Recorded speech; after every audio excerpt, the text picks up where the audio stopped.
진보 연석 강좌 세 번째 순서입니다. 자주화와 민주화의 관계에 대해서 이야기를 좀 해보겠습니다. 지난 시간에 저희가 한국 사회의 진보 운동의 이제 과제로 2+1 과제로 해서 자주화, 민주화를 얘기를 했었는데 이 둘이 좀 더 구체적으로 어떤 관계고 어떤 식으로 이렇게 진행이 되겠는가 이런 것들을 한번 좀 얘기를 해보려고 그래요. 아마 이제 옛날에 민주노동당 기억하시는 분들 있을 거예요. 혹시 민주노동당 당원이셨던 분 있나요, 여기? 오, 거의 대부분이군요. 네. 아, 예. 이야.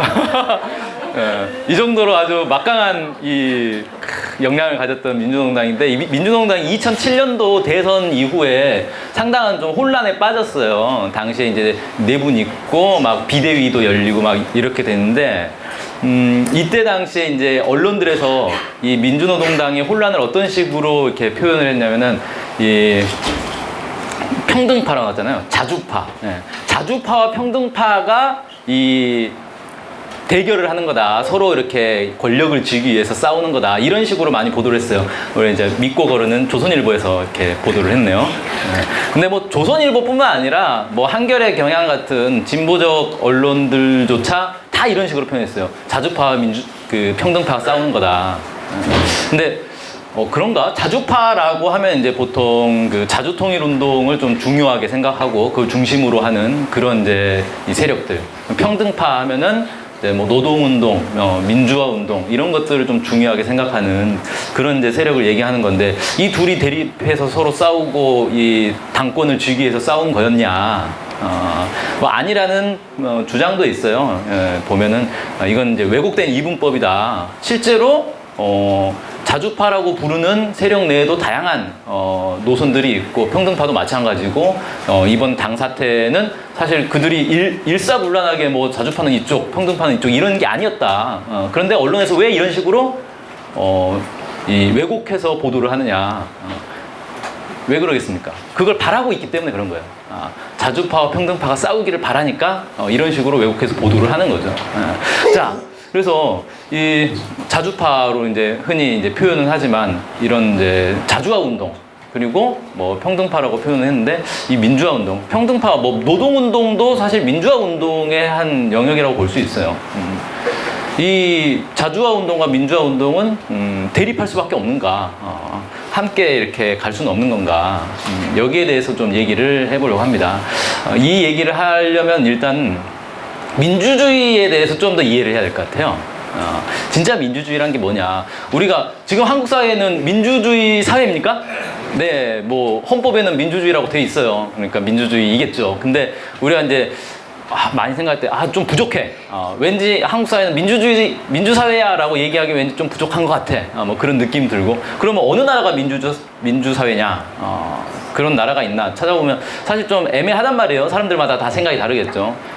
그러니까 완성된 민주주의라는 건 사실 존재하기 힘들겠죠. 좀 더 민주주의에 가깝게 다가가는 그런 것만 있을 거예요. 근데 민주주의라는 게 왜 그러냐? 민주주의라는 거는 국민이 주인이 되는 그런 정치 체제를 얘기하는 거예요.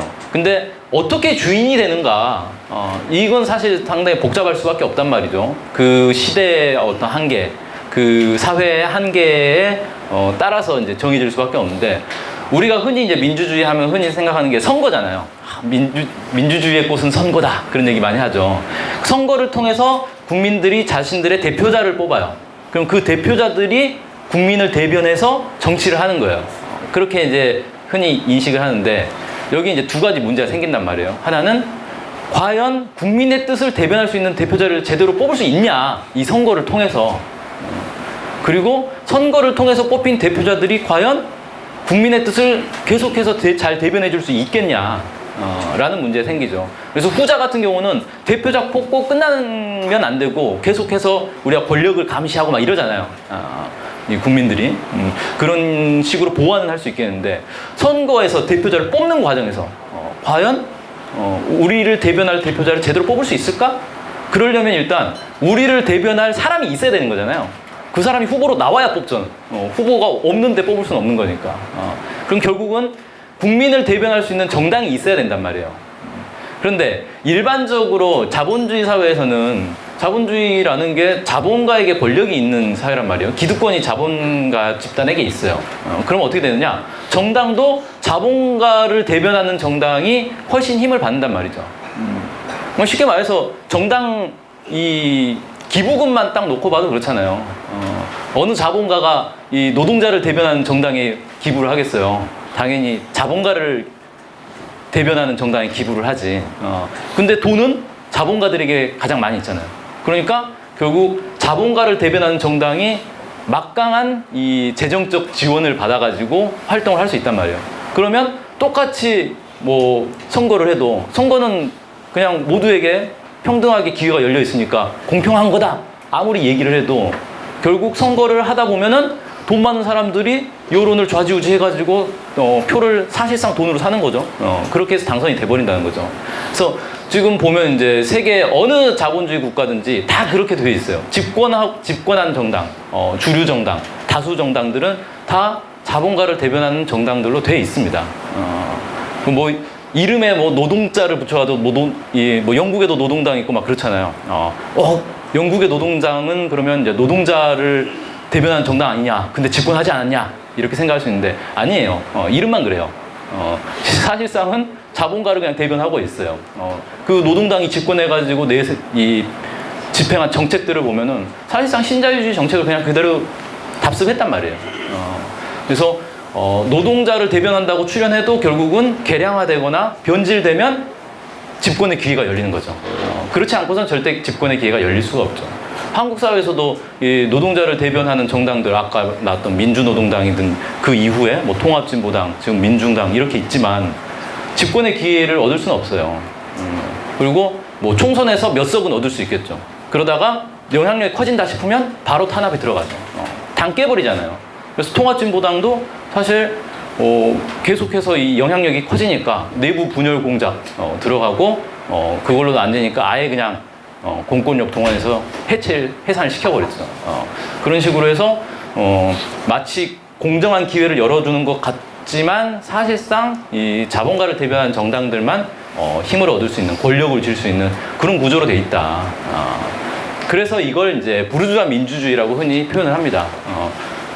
모두에게 이 정치 참여의 기회를 준 것처럼 형식은 만들어 놨지만 사실상 많이 가진 자들만 정치를 할 수 있는, 권력을 줄 수 있는 그런 민주주의다라고 해서 부르주아 민주주의다 이렇게 흔히 얘기를 하고요. 여기에 이제 대비되는 개념으로 민중민주주의라는 개념이 있죠. 그러니까 민중에게 권력을 주는, 민중이 권력을 줄 수 있는 그런 민주주의. 실제 다수의 국민들의 의사가 대변되는 그런 민주주의가 진짜 민주주의 아니냐. 근데 이걸 해야 되는데 현실에서는 이게 안 되고 있지 않냐. 그래서 민주화 운동이라는 게 결국은 이걸 하자는 거예요. 민중이 권력을 쥐자는 겁니다. 그게 민주화 운동이에요. 근데 보면 일반적으로 민주화 운동이 나타나는 형태는 정부에게 뭐 뭔가를 촉구한다거나 아니면 비판한다거나 규탄한다거나 아니면 이제 뭐 반정부, 정부 타도 운동. 단적인 예로 이제 이 박근혜 때 촛불 혁명이 사실 이제 민주화 운동인 거잖아요. 독재 정권 물러나라. 그런 것들을 요구하는 건데 이게 그냥 우리 뭐 예를 들어서 먹고 살기 힘드니까 뭐 복지 정책을 더 내놔라, 뭐 월급을 더 올려라, 뭐 이런 요구들을 하는 것부터 시작을 하는데 결국 궁극적으로는 뭐냐, 이 정권 자체를 민중이 쥐어야 된다는 거예요. 그거를 향해서 가는 겁니다. 당장 이제 쥐는 것까지 안 되니까 낮은 단계 요구부터 하고 있지만 이 궁극적으로는 민주화 운동이라는 게 국민이 직접 정권을 쥐는 이런 이제 운동이다, 이렇게 좀 얘기를 할 수 있겠네요. 그래서 뭐 한국 사회에 뭐 다양한 뭐 민주화 운동의 의제들이 있지만 이런 것들이 결국은 민중이 집권하는 방향으로 수렴이 돼야 된다라는 겁니다. 자, 여기까지 이제 좀 얘기를 하면서 그래서 오늘의 이제 주제인 자주와 민주화의 관계는 어떤 거냐. 일단 한국 사회가 어떤 사회인가는 뭐 지난 시간에도 쭉 얘기를 했는데 사실상 정치, 경제, 사회, 문화, 군사 모든 영역에서 미국이 통제를 하고 있단 말이에요. 근데 이걸 대놓고 통제를 하고 있지는 않죠. 대놓고 통제하는 데는 딱 한 군데 있습니다. 군사 분야. 군사 분야는 그냥 노골적으로 작전 지휘권을 가지고 지휘를 하고 있죠. 주한미군 사령관이 한국군을 직접 지휘를 한단 말이에요. 그래서 이건 대놓고 하는 거고, 나머지는 대놓고 하진 않아요. 물론 이제 최근에 뭐 한미 워킹 그룹 같이 2주에 한 번씩 대북 정책 보고해. 그래서 우리가 승인해 줄게. 뭐 이런 식의 점점 노골적으로 이제 대놓고 하는 경우도 있지만, 여전히 한국 사회의 어떤 이 정치는 정부가 하는 거고, 한국 정부가 하는 거고, 미국은 좀 떨어져 있는 거다. 이렇게 형식적으로 만들어 놨단 말이죠. 그래서 이 드러나지 않게 통제를 하면서 이 정부를 자기들 뜻대로 이렇게 조종을 하는 건데, 이 정부가 그래서 뭘 하고 있는 거냐? 민주주의를 가로막는 거죠. 왜? 미국이 싫어하니까. 근데 미국은 왜 한국의 민주주의를 싫어하느냐? 미국이 한국을 통제하는 이유가 뭡니까? 한국의 자신들의 전진기지를 유지하기 위해서인 거잖아요. 근데 미군 기지를 딱 세워놓고 이걸 가지고 북한, 중국, 러시아 다 견제를 하고 있는데, 이게 안정적으로 유지되려면 한국에서 이 반미 운동이 일어나면 안 된단 말이에요. 미군 기지 빼라 뭐 이런 소리가 나오면 안 되는 거예요.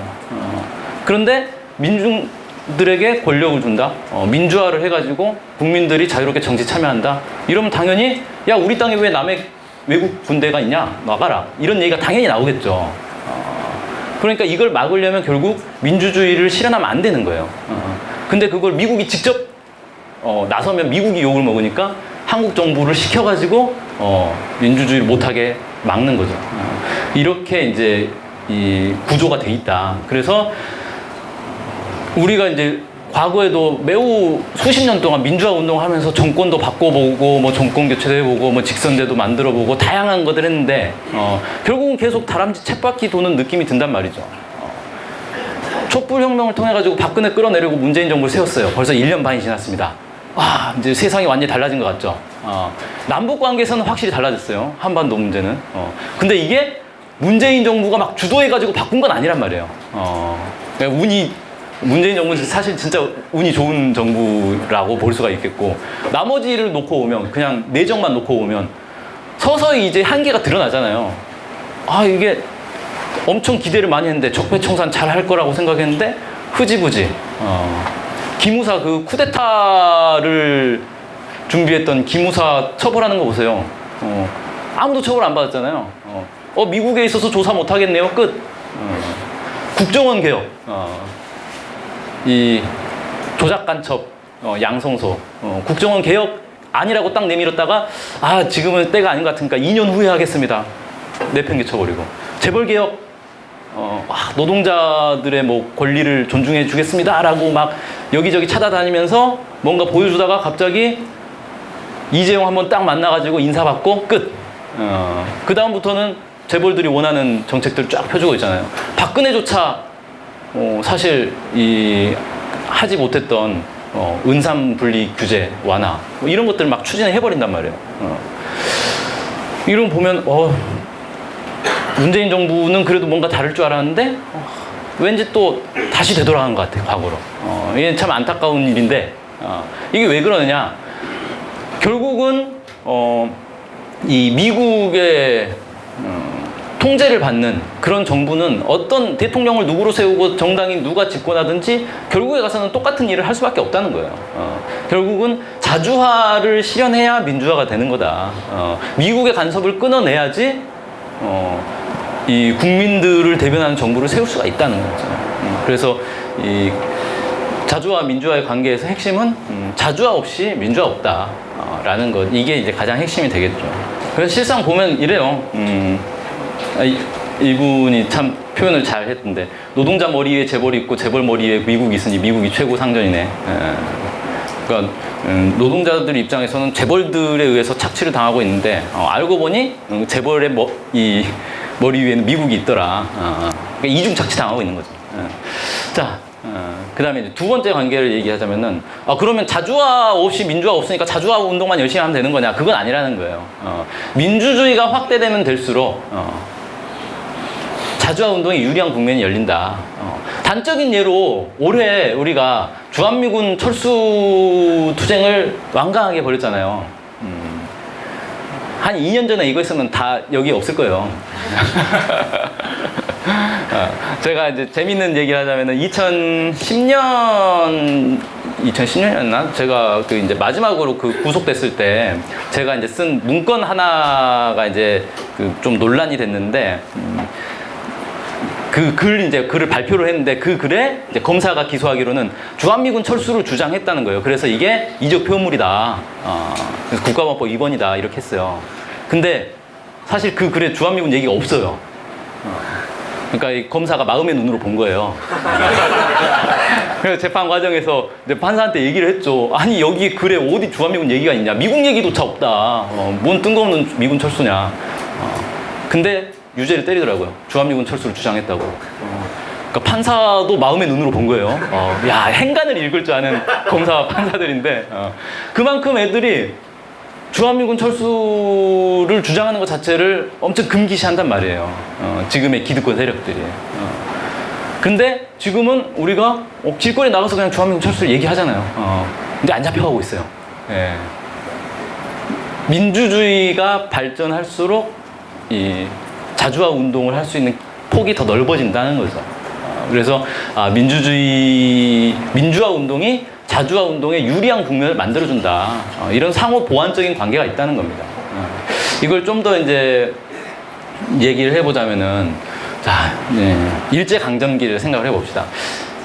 일제강점기에 일본이 우리를 이제 군대를 들이밀어가지고 지휘하면서 이 조선 총독부를 세워가지고 총독이 와가지고 통치를 했잖아요. 우리 주권 가져가고 영토 자기들 마음대로, 우리 재산, 뭐라고 할까요? 민족의 재부 이런 거 다 가져가고, 문화까지도 뭐 말, 글 이런 것까지도 다 일본식으로 바꿔버렸잖아요. 이름도 창씨 개명시키고, 모든 걸 다 빼앗겼어요. 근데 그때랑 지금이랑 같냐라고 하면 똑같지는 않죠. 지금 뭐 미국 총독이 와가지고 우리 통치하고 있는 건 아니잖아요.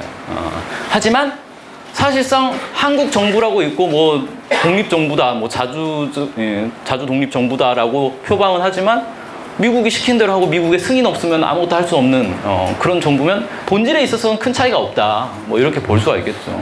그럼 이때 당시에 이 민중들이 어떤 투쟁을 했는지 당연히 이 민족 자주 운동을 했죠. 반일 독립운동, 항일운동을 해왔단 말이에요.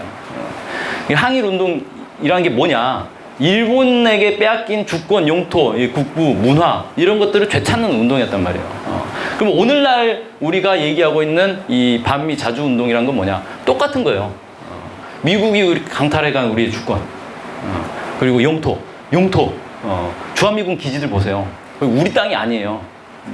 그 98 때 재미난 그 얘기 한 번 있었잖아요. 98 그 투쟁 뭡니까? 경험담 얘기에서 나왔죠. 그 용산 미군 기지 앞에 있는 가로등, 그게 당연히 용산구 재산이어야 되잖아요. 근데 경찰이 와서 이거 미국 재산이니까 훼손하면 안 된다고. 황당한 거죠. 영토, 평택의 그 많은 땅들 다 미국 거예요, 지금. 그래서 우리 영토를 되찾아와야 된다. 그리고 미국이 경제적으로 이렇게 완전히 자신들의 하청 경제로 만들어가지고 뺏어가는 우리 국부, 그리고 미국식으로 완전 이제 국민들의 사고 방식부터 문화를 다 전반적으로 미국식으로 바꿔놓고 있는데, 이걸 이제 다시 우리의 고유한 문화로 이제 되찾아와야 된다는 거죠. 그래서 사실상 본질에 있어서 똑같은 운동인 거예요. 그리고 이제 국제적인 의의도 있어요. 그때 당시에 일본을 반대한 투쟁은 뭐였습니까? 일본, 독일, 이탈리아가 이 동맹을 맺었잖아요. 그래서 전 세계 이제 이 민주 진영들을 다 이렇게 막 전쟁을 일으켜가지고 2차 세계대전을 일으켜가지고 공격을 했단 말이죠. 그래서 반파쇼 이 연대를 통해서 이 세 나라를 공격을 했죠. 전 세계 이 세력들이. 그런 이제 우리의 반일 운동은 사실 그 일환이었던 거예요. 우리는 뭐 인식하든 안 하든 간에. 근데 마찬가지로 오늘날 미국의 행태는 당시에 이제 일본, 독일, 이탈리아랑 비슷하게 미국이 어떤 현대 제국주의의 이 수장으로서 전 세계의 이 침략과 약탈을 계속 하고 있단 말이에요. 우리만 당하고 있는 게 아니에요. 전 세계의 약속들이 다 당하고 있어요. 그거를 끊어내는 세계 자주화 운동의 일환이다. 그래서 우리가 투쟁을 잘하면, 미국을 몰아내면 그게 우리만 좋은 게 아니고 다른 전 세계의 이 미국에게 괴롭힘 당하는 다른 나라들에게도 도움이 된다는 거죠. 이런 이제 의의도 있다. 그다음에 그럼 일제 강점기 때는 그런 반일 운동만 있냐? 뭐 일제한 거 하는 그런 운동만 있었나? 그런 거 아니에요. 당시는 사실상 그 조선 땅이 한반도가 농업 국가였잖아요. 농업 사회였어요. 봉건 사회인 거죠. 대부분의 이제 인구가 농민이었어요. 노동자 계급은 사실 이제 생겨나기 시작한 단계였던 거고. 그래서 이 농민들, 노동자들은 직접적으로는 이제 그 지주들 그리고 자본가 계급에 이렇게 이제 고용이 돼서 예속이 돼서 착취를 당하고 있는 그런 상황이었죠. 그래서 그때 당시에 이제 소작료가 엄청 많았어요. 내가 농사를 지어서 내가 그 지은 농사의 대부분은 소작료로 다 가져갔어요. 그러니까 우리는 먹을 게 없는 거예요. 소작농들 항상 이렇게 굶주리며 살았어요. 그래서 소작쟁이가 끊임없이 일어났죠. 지주들을 반대하는. 그 다음에 노동자들도 뭐 그때는 지금도 사실 노동자 권리가 제대로 지켜지지 않는데 그때는 얼마나 심각했겠어요. 노동자들이 엄청 힘든 처지에서 이제 피를 빨리고 있었던 거죠. 그래서 파업 투쟁이 빈번하게 일어났습니다. 일제 강점기 때 이런 것들이 많이 있었어요. 근데 이런 것들이 단순히 그냥 저 지주 저 나쁜 놈 때려잡자 이런 게 아니라 그때 당시에 어떤 이 한반도에 있던 지주나 자본가들이 어떤 사람들이었겠어요? 친일파가 아니면 할 수가 없어요, 사실. 뭐 조그만 뭐 상간에 조그만 뭐 소지주 정도야 그냥 했겠지만 대지주 좀 이렇게 땅이 어느 정도 있다. 그래도 막 떵떵거리고 산다. 이러면 친일파가 아니고는 그렇게 할 수가 없었어요. 다 일본에 결탁해 있는 거예요. 그런 이 집단들에 대항해서 싸운 거죠. 그러니까 이거 자체가 일제의 어떤 통치 체제 자체에 타격이 되는 투쟁이었어요. 그리고 이 농민들이 노동자들이 파업하고 뭐 소작쟁이 하면서 점차 깨닫는 거예요. 이게 지주만 때려잡는다고 되는 문제가 아니구나. 결국 지주 뒤에 일본이 있고 일본 애들이 뭡니까? 소작쟁이하고 파업하면 어떻게 돼요? 일본 경찰들이 와가지고 지나 그래요. 결국은 일본으로부터 해방되지 않고서는 이게 근본적으로 해결이 안 되는 거구나. 이걸 깨닫게 되고 반일운동으로 또 발전을 하게 되는 거죠. 그래서 이런 이제 그때 당시의 관계. 이게 사실 지금에도 비슷하다는 거예요. 민주화 운동, 뭐 노동 운동, 다양한 이제 계급 계층들이 자신들의 권익을 위해서, 권리와 이익을 위해서 싸우는 이런 것들이 투쟁을 통해서 미국이 한국 사회에서 이렇게 쪽쪽쪽 빨아먹고 있는 이런 이권들이 계속 흔들린다는 거예요. 그러면 그게 이제 미국의 어떤 이 통제 시스템을 뒤흔들게 되는 거죠. 그리고 또 한편으로는 이 민주주의를 요구하면서 그렇게 계속 싸우는데 뭔가 이렇게 계속 근본적으로 풀리지 않는 문제들이 있어. 보니까 이게 다 미국 때문이야. 미국이 근본적으로 딱 가로막고 있어. 이게 보이잖아요. 특히 요즘 이제 트럼프 대통령이 워낙 노골적으로 얘기를 많이 해가지고 잘 보이잖아요. 우리 승인 없이 아무것도 하지 마라. 그래서 사람들이 이제는 미국을 반대하는 투쟁을 해야 되겠구나. 그래야 근본적으로 문제가 풀리겠구나. 이런 것들을 깨닫게 된다는 거죠. 그래서 그때 당시에 이런 모습과 지금이 근본적으로는 다르지 않다. 그래서 자주화 운동과 민주화 운동을 어떻게 결합할 것인가. 이건 기본 원리는 이렇게 됩니다. 자주화 운동을 앞세우면서 민주화 운동을 결합해야 된다라는 거예요. 이걸 좀 자세히 들여다보면 일단 자주화 운동을 앞세워야 된다는 겁니다. 이건 뭐 계속 이제 얘기를 했으니까 뭐 당연히 아시겠고, 뭐 정권 교체만 계속 하면 뭐 이 정부 마음에 안 들어 때려 엎어. 그래서 새로운 정부가 들어섰어. 또 마음에 안 들죠, 당연히. 친미 정부가 아니면은 집권할 수가 없는 시스템이니까. 그래서 이 민주화 운동만으로는 결국 근본적인 한계에 다다를 수밖에 없다. 그래서 이 과정에서 사람들은 근본적인 모순에 대한 인식을 할 수밖에 없다는 거예요. 특히 이제 최근에 남북 관계가 발전하면서 더 깨닫게 되는 거죠. 뭐 아까도 이제 그 뭐 페이스북 제가 캡처해서 보여드렸는데 지금 문재인 대통령의 지지율이 낮은 결정적 이유가 경제 문제란 말이에요. 근데 이 경제 문제를 풀려면 뭐 다양한 것들이 있지만 가장 효과적이고 빠른 건 결국 남북 경제 협력이라는 거죠. 남북 경협을 통해서 경제 문제를 일순간에 뒤바꿀 수가 있는데 이 경제 협력을 누가 맡고 있는가? 미국이 맡고 있다는 거예요. 너무 노골적으로. 대기업들한테 대북 사업 보고를 하라고 그러잖아요. 너네 하는 거야 안 하는 거야? 했다간 보복당할 줄 알아. 이러고 있어요. 그러니까 이게 미국의 간섭을 끊어내지 않고서는 우리가 잘 살 수가 없는 거구나. 이것들을 사람들이 이제 깨닫게 된다는 거죠. 그래서 그 지난번에 이제 트럼프의 승인 망언 나왔을 때 대학생들이 막 기습 시위도 하고 막 그러니까 사람들이 다 좋아하잖아요. 와, 정치인들은 끽소리 못 하고 있는데 그래도 대학생들이 우리 목소리를 대변해 주는구나, 이런 반응들이 나온다고. 이게 이제 이 미국의 간섭을 끊어내야지만이 한국 사회가 근본적으로 바뀔 수 있다는 걸 사람들이 이제 알게 되는 거죠. 그래서 이 자주화 운동을 이렇게 도외시하고 민주화 운동만 어떤 계급계층의 권익을 위한 투쟁만 해가지고는 사실 확산하는 데는 한계가 있어요. 그러니까 계속 그래 촛불 들고 막 100만 명이 모여가지고 정권 교체했는데 결국 또 되돌입혀야 비정규직 문제 해결해 줄 것처럼 해놓고 뭐 최저임금 1만 원 해준다고 해놓고 결국은 또 안 해. 사람들이 계속 실망한단 말이에요. 이거 뭐 정권 교체 해보면 뭐하냐, 그놈이 그놈이네. 이렇게 된다는 거죠. 그래서 근본 문제, 여기 이 문제를 해결하기 위한 이런 투쟁들을 계속 벌여 나가야지 사람들이 그래 저거를 해결해야 내 삶이 근본적으로 바뀌겠구나 희망을 갖고 이 진보 운동에 함께 할 수 있다는 거죠. 그래서 이게 이제 자주화 운동을 앞세우는 게 기본 원칙이다. 그러면서도 민주화 운동을 결합을 해야 된다는 거예요. 그러니까 이게 자주화가 돼야 민주화가 되니까 민주화는 일단 나중에 하고 자주화에 올인하자. 그래가지고 자주화 되면 그 다음에 민주화하면 되겠네. 이렇게는 되지 않는다. 진보 운동이 그렇게 단계를 나눠가지고 하나 끝내고 그 다음 거 하고 이렇게는 되지 않는다는 거예요. 그래서 민주화 운동을 결합해서 함께 진행을 해야 자주화 운동의 주인이 민중이 될 수가 있는 것이고, 또 민주화 운동을 통해서 민주주의가 발전할수록 자주화 운동에 또 유리한 조건들이 마련되는 것이고, 그래서 이걸 유기적으로 잘 결합해야 한다. 그러니까 민주화 운동도 하라 그랬으니까 오늘은 자주화 운동하고 내일은 민주화 운동하고, 자주화 운동 앞세워야 되니까 이틀은 자주화 운동, 하루는 민주화 운동, 이렇게 하면 되겠네, 이런 식으로 하라는 게 아니고 이걸 유기적으로 결합해서 하라는 거예요. 그러니까 예를 들자면 미군 철수 투쟁을 한다. 그러면 미군에게 들어가는 이 막대한 방위비 분담금으로 민중 복지를 확대하자. 이런 식의 결합을 통해 가지고 함께 밀고 나가야 된다. 이런 얘기를 하는 거죠.